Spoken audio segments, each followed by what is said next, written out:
sono dei bambini cosiddetti immunodepressi che, frequentando scuole all'interno delle quali ci sono dei bambini non vaccinati, corrono dei rischi. Quali?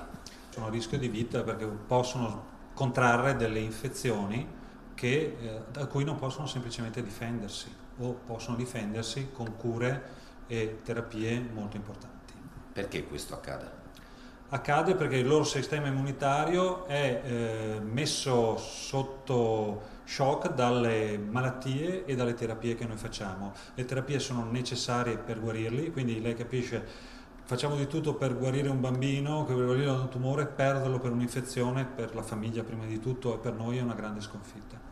Un'infezione potrebbe addirittura portare a posticipare le cure, per esempio la chemioterapia. Assolutamente sì, questa è una cosa che deve essere molto chiara, che i nostri genitori hanno molto chiara e quindi sono in questi giorni molto preoccupati.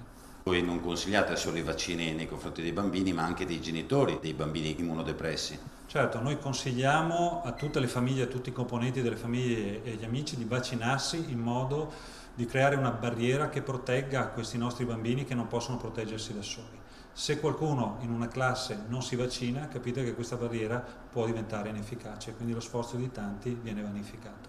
Ma dal punto di vista scientifico, ci sono dei rischi nel vaccinare i propri figli? Assolutamente minimi e non comparabili con il rischio che noi come popolazione e come bambini stiamo correndo quando non si vaccina.